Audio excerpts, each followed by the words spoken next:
Hello everyone, this is Joe from Lendesk for Finmo. Today we are discussing how to enable the FINTRAC third-party identification and PEP screening features that are available in Finmo. Let's check it out.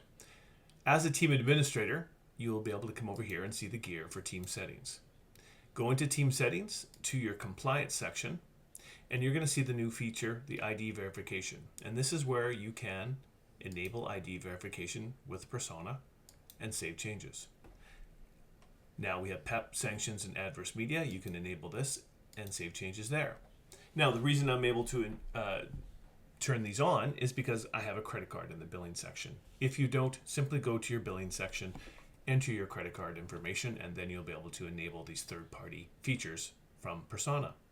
Now within every deal, you will be able to see the ability, first of all, not verified. If I want to verify identity now, I just simply click on Verify Identity, and I can click on the Request ID Verification. So that's it.